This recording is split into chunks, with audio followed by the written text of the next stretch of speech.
नमस्कार, मैं हूं सौरभ। प्रधानमंत्री नरेंद्र मोदी कल बिहार जाने वाले हैं। बिहार में उनकी कल 3 रैलियां हैं। 2 नीतीश कुमार के साथ हैं। मुख्यमंत्री नीतीश कुमार का सबसे बड़ा भरोसा इस वक्त वही है। आसमान में हेलीकॉप्टर, जमीन पर मोटर कार और मंच से वादों की भरमार। सवाल है कि अब की बार किधर जाएगा बिहार। तेजस्वी यादव के एक वादे ने हलचल मचा रखी है। 10 लाख सरकारी नौकरियां। सरकारी नौकरी बिहार में एक तिलिस्म है, जिसे समझने के लिए आपको बिहार चलना होगा। बीजेपी इस तिलिस्म को कैसे तोड़ रही है, यह समझना होगा। तो चलिए रैलियों के रेले में रुख करते हैं बिहार का।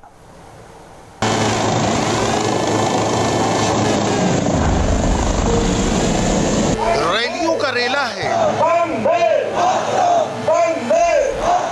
चुनाव का खेला है।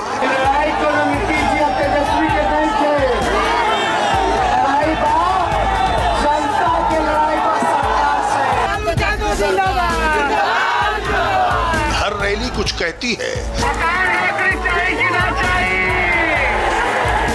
हर किसी का नौकरी, हर जॉब की नौकरी। बिहार की सियासत में 9 तो 11 नहीं होता, 2 और 2 5 भी होता है। एक समय नारा था कि जब तक है समोसा में आलू, तब तक है। हर नेता की जबान चुनाव में बदलती है। देखना है तो देखिए, आज यही सुनवाएंगे, यही दिखाएंगे। नेताओं के चुनावी बोल समझाएंगे। नेता सपना बेचता है। अगर पहला मेरा कलम चलेगा तो 10 लाख नौजवानों को सरकारी नौकरी दी जाएगी। तेजस्वी ने अपना 10 लाख नौकरी का पिटारा खोल दिया है। मंत्रिमंडल के बैठक में कितना 10 लाख नौजवान भाई के सरकारी नौकरी। बताओ, नौकरी चाहिए कि ना चाहिए? हर किसी को नौकरी, हर जॉब की नौकरी, हर दल की नौकरी। बताओ, 10 लाख देश में इतिहास रचा जाएगा। एक फट्टे 4.5 लाख नौकरियां खाली है स्वास्थ्य विभाग में, शिक्षा विभाग में, सिपाही विभाग में। हालांकि तेजस्वी के इस सपनों के गुब्बारे की हवा निकालने का इंतजाम बीजेपी के पास मौजूद है। बेतिया की जनसभा में बीजेपी के अध्यक्ष जयप्रकाश नड्डा ने तेजस्वी को कैसे आड़े हाथ लिया, पहले ये सुनिए। मुझे कई बार हंसी लगती है। देखो, राजनीति में जागृति कैसे काम करती है। एक समय नारा था कि जब तक है समोसा में आलू, तब तक है। आपको मालूम है, आज तेजस्वी उनके सुपुत्र अपने ही पोस्टर पर लालू की तस्वीर नहीं लगाते हैं। यह है जागृति की राजनीति की अवस्था। यह हमको समझना चाहिए। कहां गया वो समोसा, कहां गया वो आलू, कहां गया वो लालू? यह बदलती तस्वीर है। क्यों हटाई तस्वीर? इसलिए हटाई तस्वीर क्योंकि मोदी जी ने बिहार को और देश को लालटेन युग से निकालकर एलईडी युग तक पहुंचा दिया है। इसका परिवर्तन का नतीजा है, जिसको समझना चाहिए। मगर वार पर पलटवार तो सियासत का असली खेल है जनाब। तेजस्वी ने अगर आरजेडी परिवार को अपना लोहा मनवाया है तो ऐसे ही नहीं। लीजिए तेजस्वी का जवाब सुन लीजिए। फर्क है, रोजगार में और सरकारी नौकरी में फर्क है। और हम तो कह रहे हैं कि हम पहले कैबिनेट मीटिंग के अगर पहला मेरा कलम चलेगा तो 10 लाख नौजवानों को सरकारी नौकरी दी जाएगी। बीजेपी जो कह रही है वो तो पकौड़ा बेचना भी हुआ। कोशिश करेगी, प्रयास करेगी दिलाने का। हम लोगों ने भी पहले देख लिया बीजेपी 1 साल में 2 करोड़ रोजगार का वादा क्या हुआ। इसी बीजेपी ने वादा किया था बिहार को विशेष राज्य का दर्जा देंगे, विशेष पैकेज देंगे। बाढ़ आया था भी 18 जगह, कहाँ थे ये? 18 जिला प्रभावित थी, लगभग 85 लाख आबादी प्रभावित थी। जो हमारे श्रमवीर मजदूर जो वापस आ रहे थे, किस प्रकार से 1500 किलोमीटर 2000 किलोमीटर चले, कोई सुविधा नहीं, कोई इंतज़ाम नहीं, सबके रोजगार छूट गए। दिल्ली के पूर्व बीजेपी अध्यक्ष मनोज तिवारी भी पटना पहुंचे हैं। मूलतः मनोज बाबू बिहारी हैं। तेजस्वी को 19 लाख रोजगार के दावे के साथ कैसे काउंटर कर रहे हैं, सुनिए। मनोज जी थोड़ा जल्दी में हैं। रैलियों का रेलमपेल है, नेता करे तो क्या करे।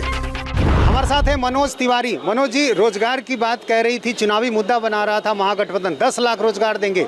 आप लोगों ने जवाब में 19 लाख की बात कह दी। क्योंकि हम लोग जो कहते हैं वो करते हैं।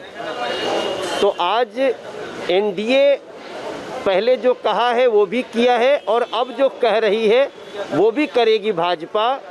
और ये बिहार को विश्वास है कि बीजेपी जो कहती है वो करती है। तो लेकिन पैसा कहाँ से लाएंगे, ये सवाल आप लोग उनसे पूछ रहे थे, तो ये सवाल आपसे भी पूछा जाएगा। नहीं, हमारा जो 19 लाख का जो प्लान है, आप पूरे मैनिफेस्टो को पढ़िए। हम लोग शाम को डिटेल्स में बात कर लेंगे आपसे। मैं अभी यही हूँ, अभी मुझे क्षेत्र में जाना है। बिहार के चुनाव में आज रक्षा मंत्री राजनाथ सिंह भी थे। राजनाथ नीतीश को क्लीन चिट ही दे रहे थे या वो भ्रम दूर कर रहे थे जो लोजपा के चिराग ने पैदा किया है। सुनिए और खुद समझिए।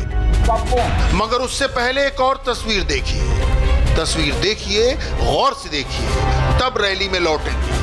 बिहार की सियासी संस्कृति अद्भुत है साहब। जिस नीतीश के खिलाफ चिराग इतने वोकल हैं, नीतीश अपने व्यवहार में उतने ही लोकल हैं। ये रामविलास पासवान की 13वीं की तस्वीर है। चिराग के बाईं ओर नीतीश है और दाईं ओर तेजस्वी। आइए अब राजनाथ के बयान को सुनिए। हर बयान का एक बैकग्राउंड होता है। मैं यह दावा नहीं करना चाहता कि उन्होंने सब कुछ कर डाला है, सब कुछ कर डाला है, यह मैं दावा नहीं करना चाहता।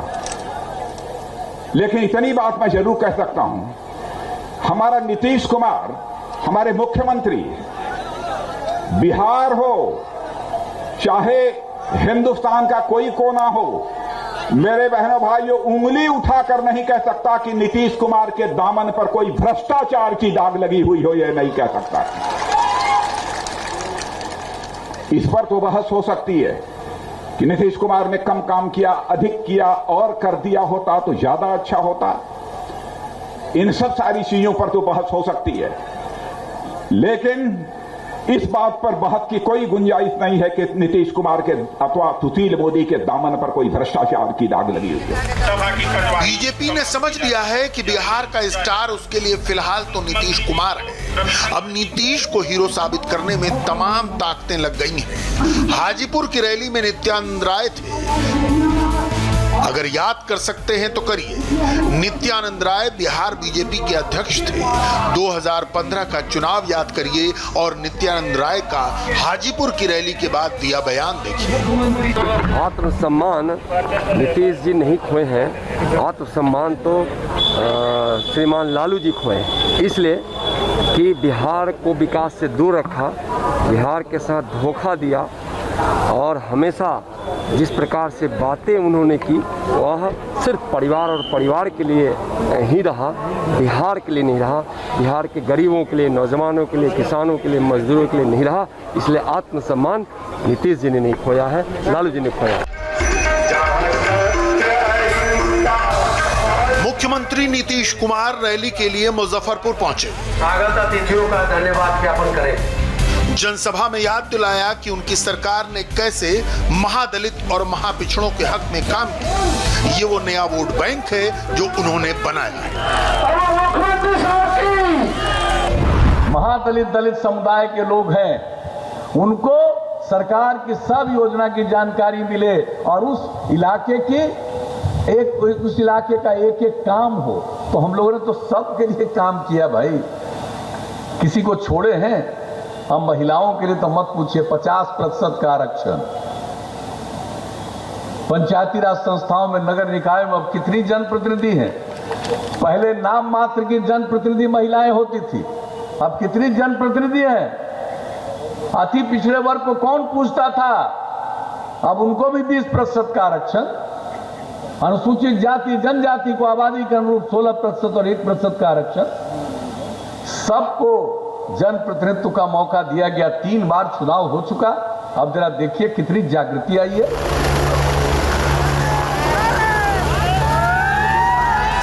रैलियां बिहार में भी और होनी है। अभी देखते जाइए किस तरह का सियासी खेल बिहार में होगा।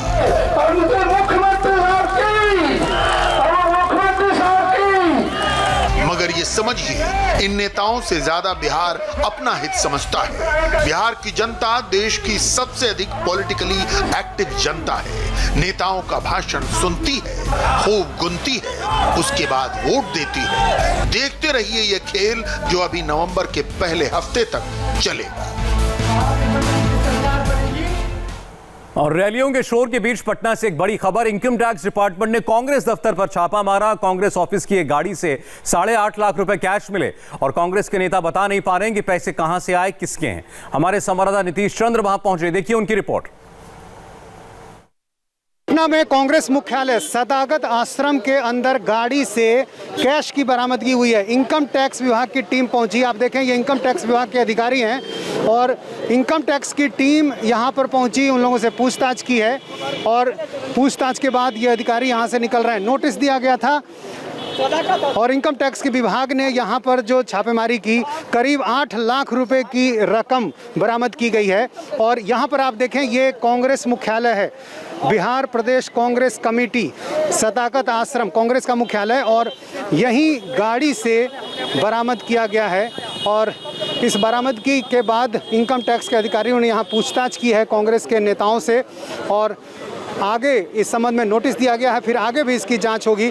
फिलहाल कांग्रेस दफ्तर से ये बरामदगी के बाद अभी यहाँ पर आप देखें, ये जो गाड़ी है, यहाँ पर जो कैश बरामद किया गया है वो इस गाड़ी में है। उससे संबंधित जो अधिकारी हैं वो यहाँ पर मौजूद हैं और यहाँ पर आप देखें, ये इनकम टैक्स डिपार्टमेंट के जो अधिकारी हैं, कर्मचारी हैं, वो यहाँ पर अभी मौजूद हैं कुछ, और इससे संबंधित जो भी चीज़ें हैं वो यहाँ पर उन्हें लिस्ट किया जा रहा है। तो फिलहाल कांग्रेस दफ्तर मुख्यालय से करीब 8 लाख रुपए की बरामदगी हुई है और अब इनकम टैक्स डिपार्टमेंट इस पूरे मामले की जांच करेगा। कैमरामैन विनोद कुमार के साथ नीतीश चंद्र, इंडिया टीवी, पटना। कल प्रधानमंत्री बिहार से अपने चुनाव प्रचार की शुरुआत करेंगे। उससे पहले उन्होंने महाषष्ठी पर बंगाल की जनता को संबोधित किया। बंगाल में अगले साल विधानसभा चुनाव हैं। प्रधानमंत्री के इस धार्मिक शो के कई सियासी मायने भी हैं। ऐसा क्यों कहा जा रहा है, वो समझने के लिए देखिए ये रिपोर्ट।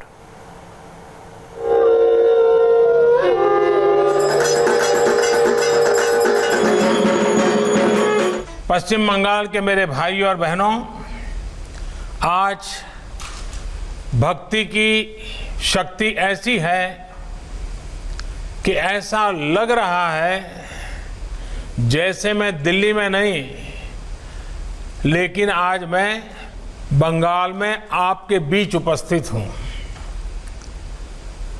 बंगाल के मां दुर्गा के भक्तों ने, मेरे स्वजनों ने मुझे बुलाया है। मुझे इस अवसर से जुड़ने का बहुत बड़ा सौभाग्य मिला है। जब आस्था अपरंपार हो, मां दुर्गा का आशीर्वाद हो, तो स्थान, स्थिति, परिस्थिति से आगे बढ़कर पूरा देश ही एक प्रकार से बंगालमय हो जाता है, बंगाल हो जाता है। ऐसी कोई जगह नहीं जहां इन दिनों ग्राम बांग्ला और शहर बांग्ला के रंग और मां दुर्गा के नवरूप की झलक न दिखाई देती हो। एक एक शब्द के मायने हैं, एक एक प्रतीक का मतलब है। इन्हें गौर से सुनिए और समझिए, फिर प्रधानमंत्री की इन बातों की दूरदृष्टि आपको समझ में आएगी। प्रधानमंत्री के संबोधन में मां, माटी, मानुष तीनों का जिक्र है। सोनार बांग्ला की परिकल्पना का आधार भी यही 3 शब्द हैं। आज के भारत को गढ़ने में, संवारने में बंगाल का इतना बड़ा योगदान है, इतने सारे नाम है कि शाम हो जाएगी लेकिन नाम खत्म नहीं होंगे। बंगाल के लोगों में एक ऐसी आत्मशक्ति है जिसके कारण वे हर क्षेत्र में आगे बढ़कर उपलब्धियां पाते हैं। किस वक्त किस मौके पर क्या कहना है, किस बात का कितना असर होना है और कैसे लोगों के दिलों तक अपनी बात पहुंचानी है, प्रधानमंत्री ये जानते हैं। बंगाल में दुर्गा पूजा की शुरुआत महाषष्ठी से होती है। प्रधानमंत्री पहली बार इस कार्यक्रम से डायरेक्ट जुड़े। वो दिल्ली से वर्चुअली पूजा में शामिल हुए, 23 मिनट तक भाषण दिया। कहा जा रहा है इस संबोधन के बड़े सियासी मायने हैं। लक्ष्य 2021 का विधानसभा चुनाव है। दुर्गा पूजा पश्चिम बंगाल की आस्था, संवेदना और चेतना से जुड़ा हुआ सबसे बड़ा पर्व है और यही वजह रही कि प्रधानमंत्री ने दुर्गा पूजा को चुना बंगाल के लोगों को संबोधित करने के लिए और उद्घाटन करने के लिए। अगर इसके अर्थ को हम समझें तो इसके पीछे की एक और वजह भी रही है। दरअसल अगर हम देखें तो ममता बनर्जी पर हमेशा से ही मुस्लिम तुष्टीकरण का आरोप लगता रहा है, लेकिन इस बार ममता बनर्जी ने ऐसा सब कुछ किया है जिससे उनकी ये जो छवि है वो बदले जाए, पलट जाए। इस बार ममता बनर्जी ने दुर्गा पूजा कमेटी को 50,000 रुपये अनुदान देने की घोषणा की। इसके अलावा इस महामारी के समय में भी उन्होंने इस पूजा को नहीं रोका, जबकि अगर दूसरे राज्यों में देखें तो हर तरह की पूजा पर बैन लगा हुआ है। तो एक तरह से ये छवि पलटने की बेजोड़ कोशिश भी नजर आई और इसी वजह से प्रधानमंत्री नरेंद्र मोदी ने भी इस अवसर को चुना, क्योंकि चुनाव जो हैं वो कुछ ही महीनों में होने वाले हैं। ऐसे में ये जो अवसर है, इस अवसर के अपने निहित अर्थ हैं। मतलब 2021 के चुनाव में सत्ता का संघर्ष बड़ा भीषण होगा। बंगाल की धरती से शक्ति साधना के उद्घोष के साथ प्रधानमंत्री ने इसका शंखनाद कर दिया है।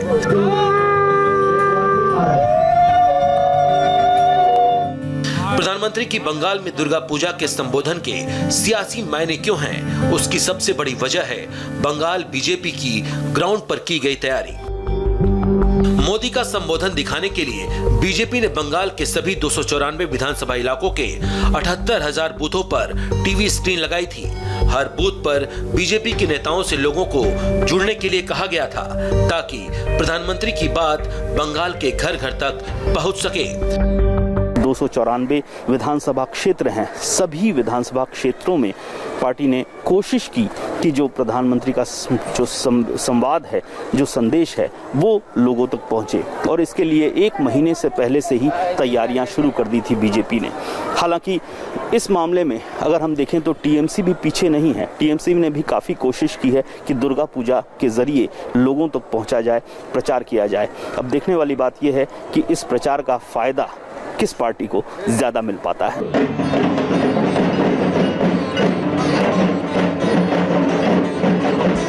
प्रधानमंत्री प्रतीकों की भाषा गढ़ने और पढ़ने में माहिर हैं। दुर्गा पूजा के मौके पर कोरोना से बचने की नसीहत दी तो बंगाल के लोगों को दुर्गा पूजा के महत्व को भी समझाया। हमें सभी बेटियों को दुर्गा की तरह सम्मान करने की सीख दी जाती है। नवरात्र में उनकी पूजा की जाती है और मां दुर्गा की पूजा तो साक्षात शक्ति की साधना है।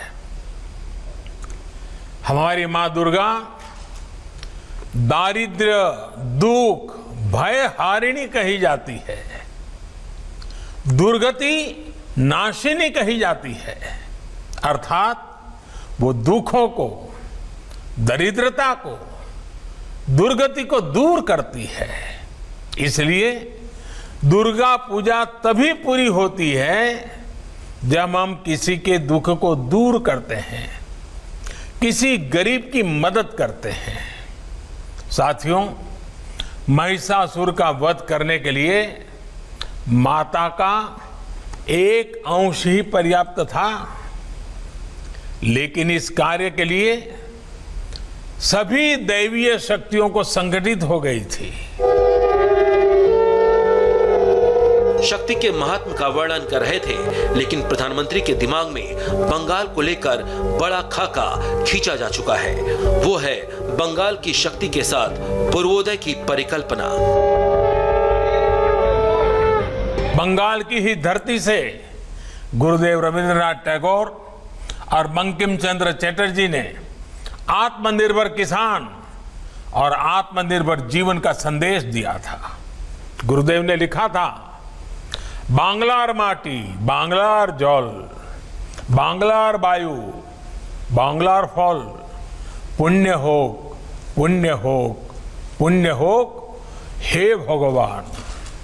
इसलिए 21वीं सदी में आत्मनिर्भर भारत का ये नया संकल्प भी बंगाल की धरती से ही मजबूत होगा। भाजपा की केंद्र सरकार ने पूर्वोदय का मंत्र अपनाया है। जहां सूर्योदय हम देखते हैं पहला, उसी दिशा का पूर्वोदय। पूर्वी भारत के विकास के लिए निरंतर फैसले लिए हैं। पूर्वोदय के इस मिशन में पश्चिम बंगाल को महत्वपूर्ण भूमिका निभानी है। मुझे भरोसा है कि पूर्वोदय का केंद्र बनकर पश्चिम बंगाल जल्द ही एक नई दिशा की तरफ बढ़ेगा। अपने संबोधन में प्रधानमंत्री ने दुर्गा सप्तशती के देवी सूक्तम का जिक्र किया, शक्ति, शांति और दया की बात बताई। प्रधानमंत्री को पता है कि बंगाल में सियासी हिंसा की लंबी हिस्ट्री रही है और वो चाहते हैं कि इस बार लोकतंत्र के पर्व में हिंसा की कोई जगह न हो। भारत में चुनावी गर्मी है तो पाकिस्तान में इमरान खान के लिए खतरे की घंटी बज चुकी है। आज पाकिस्तान के कब्जे वाले कश्मीर में जबरदस्त विरोध प्रदर्शन हुए। इमरान और जनरल बाजवा के खिलाफ जमकर नारेबाजी हुई। पीओके से निकली चिंगारी पाकिस्तान के अलग अलग हिस्सों में फैल गई है और अब किसी भी वक्त इमरान की विदाई का ऑर्डर आ सकता है।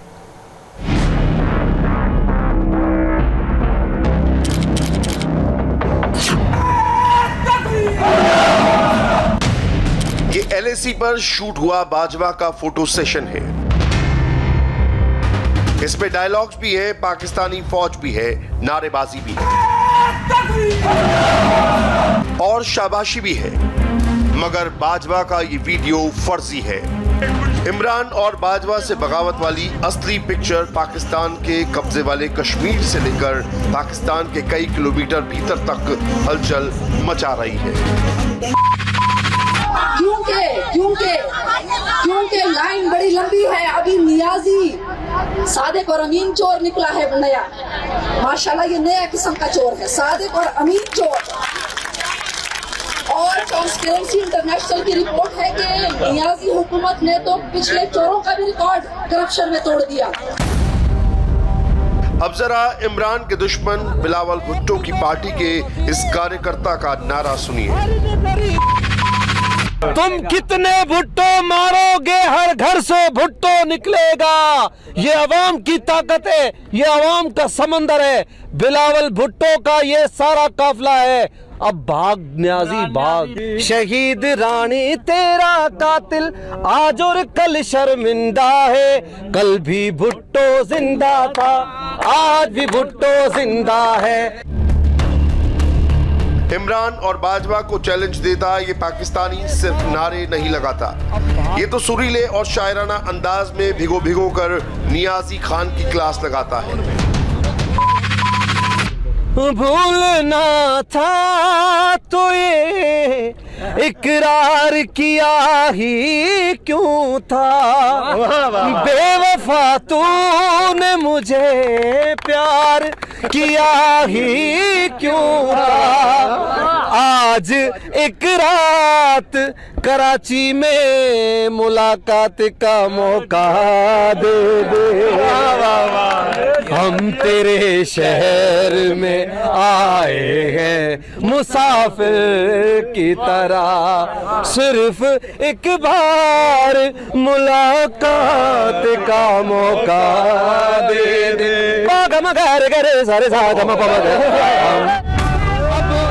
मगर इस बीच मजेदार बात यह भी है कि शेर और शायरी के बीच पाकिस्तान में जगह जगह रायता फैला हुआ है। आया न बना तेरी खुशी। इमरान को हटाने के लिए एकजुट हुए विपक्षी आपस में ही मरने मारने पर आमादा हैं। कोई मरियम की टांग खींच रहा है तो कोई बिलावल का मजाक उड़ा रहा है। ये सब कुछ ऑन कैमरा हो रहा है। मरियम नवाज को सपोर्ट करोगे या नहीं करोगे? मैंने पहले बताया कि उनका पहले सपोर्ट किया था जी। अब उसका बाप ने चोरी किया, वो लंदन अच्छा, उसके बाप ने चोरी किया जी, उसके बाप ने चोरी किया। कैसे पता आपको? हाँ, कैसे पता? या पता चल गया जब उसको डेला जेल में चला गया तो पता चल गया कि उसने चोरी किया। आप मुझे ये एक चीज़ वाजिया कर दें कि ये जो जलसा हो रहा है ये मुफाद के लिए हो रहा है। बिलावल भुट्टो अपने अब्बू जान के लिए लगे हैं, ठीक है, मरियम नवाज अपने अब्बा जान के लिए लगे हैं, सब अपने अपने मुफाद के लिए हो रहा है, हमारा कुछ नहीं हो रहा। इस वक्त पाकिस्तान में हो रही नॉन स्टॉप कॉमेडी में एक से बढ़कर एक किरदार है। ये मेरा एक्शन है।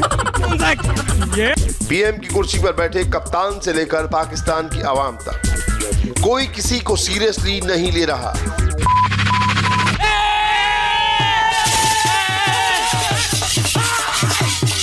हो गया। एक मिनट। क्या हो गया आपको? ये मेरा एक्शन है। कौन सा एक्शन है? ये आपको नहीं ना पता, मेरा एक्शन है। आज हमने खास आपके लिए पाकिस्तान के भीतर चल रहे सियासी सर्कस के सारे किरदार इकट्ठा किए हैं। इनकी बातें सुनकर आपको पाकिस्तान पर भी तरस आएगा और आप हंसते हंसते लोटपोट हो जाएंगे, इसकी भी गारंटी है। सबसे पहले इमरान और पाकिस्तानी फौज की हेकड़ी निकालने वाली इन तस्वीरों को देखिए। पाकिस्तान के कब्जे वाले कश्मीर के मुजफ्फराबाद में 22 अक्टूबर यानी गुरुवार को ब्लैक डे ऑब्जर्व किया गया, क्योंकि 22 अक्टूबर 1947 वो तारीख है जब पाकिस्तान ने पीओके में लूटपाट करके अवैध कब्जा किया था। और अब उसी पीओके की अवाम ने नियाजी खान और बाजवा की फौज को चेतावनी दे दी है। मैं ये बताना चाहता हूं कि आज का जो दौर है, जो आप लोग समझते हो कि हम डंडे के जरिए से, जुल्म के जरिए से, जबर के जरिए से हम इनको दबाएं, ये ऐसा मुमकिन नहीं है। आज 21वीं दौर है। पीओके में बगावत की जो चिंगारी सुलग रही है, उसकी चपेट में पूरे पाकिस्तान का आना तय है और इसकी शुरुआत भी हो चुकी है। गरीब आवाम का बड़ा पैसा लूटा है, बड़ा रश है, उस रश को जरा कम करें ताकि Niazi and sisters and ministers के एहतसाब की बारी आए इंशाल्लाह। नियाजी ने तो प्लेट में कश्मीर रखकर मोदी को दे दिया। आपको पता है इतना बुज़दिल हुक्मरान तो हमने जिंदगी में कहीं नहीं देखा। पाकिस्तान अंदर ही अंदर जल रहा है, वहां कभी भी पॉलिटिकल विस्फोट हो सकता है और अब तो इमरान खान के जाने की डेट भी फिक्स हो चुकी है, भविष्यवाणियां होने लगी हैं। वज़ीर आज़म इमरान खान चंद दिनों के मेहमान, उनके इक़्तिदार का ख़ात्मा जो है उसकी निशानियां ज़ाहिर होना शुरू हो गई हैं। अब अगर कामरान खान इमरान खान को नाअहल या इमरान खान की हुकूमत को नाअहल कहे तो फिर उसको क्या समझा जाए? भाई आपके मुल्क में इतना बड़ा मसला हो गया और वज़ीर आज़म साहब गायब हैं और वज़रा तमाशा कर रहे हैं जो हो रहा है, और फिर उस पर वज़रा का जो वफाकी वज़रा जो तमाशा लगाए हुए हैं वो भी यही बता रहा है कि कहीं ना कहीं कुछ ना कुछ हो रहा है।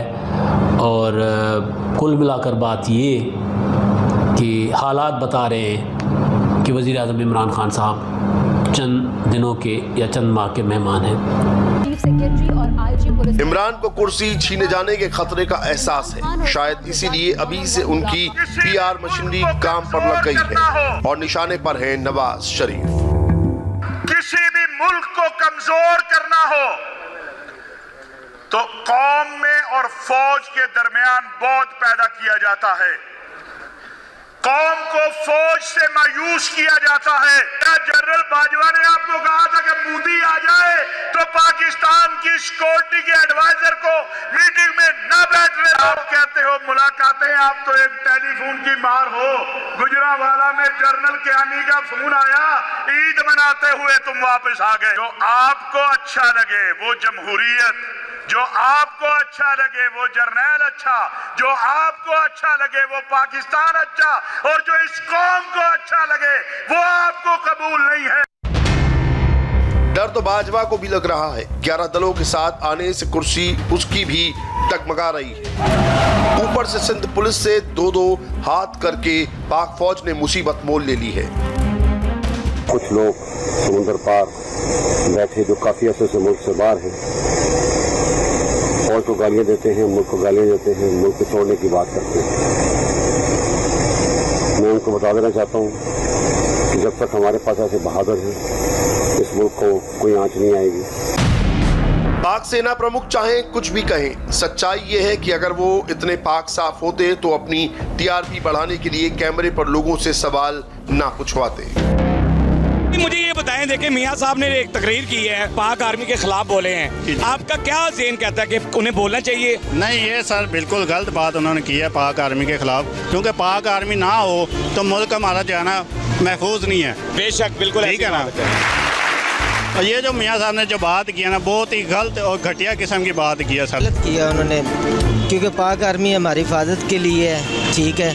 उन्होंने बहुत गलत की है, ये बातें करके नहीं करनी चाहिए। बहुत बुरी बात है, आर्मी को बोलोगे तो आप सेव नहीं रहोगे। आप इस मुल्क में रह रहे हो अच्छी तरीके से, तो आर्मी की वजह से रह रहे हो। इमरान के लिए राजनीतिक संकट बढ़ता जा रहा है, मगर पाकिस्तान की आवाम तो 24 घंटे मौज मस्ती के मूड में है। कोई भ्रष्टाचार करने की कस्में खा रहा है। करप्शन करोगे? अल्लाह तो हुक्म उठला करप्शन करोगे? अल्लाह तो हुक्म मजाक तुसी करोगे? इंशाअल्लाह अल्लाह तुसी करप्शन करोगे? इंशाअल्लाह। तो इस भीड़ में कुछ लोग ऐसे भी हैं जिन्हें बिरयानी की फिक्र सता रही है। वो जलसों में कम भीड़ का रोना रो रहे हैं। लेकिन गल है जी कि मज़ा नहीं आया। मज़ा इसलिए नहीं आया, छोटा जो जलसा होया मज़ा नहीं आया। पहले आंदे सी थोड़ी बिरयानी लभ जाती सी, थोड़ी बिरयानी लभ जाती सी। पाकिस्तान में हो रहे अजीबोगरीब ड्रामे में रही सही कसर पूरी कर रहे हैं ये लोग, वो भी म्यूजिकल स्टाइल में। खुदा के लिए हम पे डोरे न डालो, खुदा के लिए हम पे डोरे न डालो, हमें जिंदा रहने दो ऐ हुस्न वालो, काली काली जुल्फों के फंदे न डालो, हमें जिंदा रहने दो ऐ हुस्न वालो। जब उन्होंने मुझे देखा, उन्होंने कहा ये काला कहाँ से आ गया? मैंने उनको पीछे देखा, मैंने कहा तेरा प्योर काला। ये पाकिस्तानी सर्कस यहीं खत्म नहीं होता। इस वक्त भले ही पाकिस्तान में इमरान और बाजवा को पूछने वाला कोई ना हो, हाँ टिकटॉक के चक्कर में अवाम बीच सड़क पर रायता जरूर फैला रही है। एक मिनट, ये क्या हो रहा है जनाब? पहले मिठाई गए आप? मिठाई का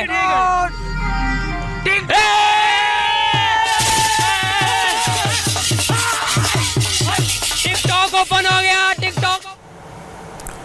और आज नेवी चीफ ने वेस्टर्न फ्लीट का दौरा किया। इस दौरान वो INS विक्रमादित्य पर भी सवार हुए। आपको दिखाएंगे सारी तस्वीरें बस एक ब्रेक के बाद।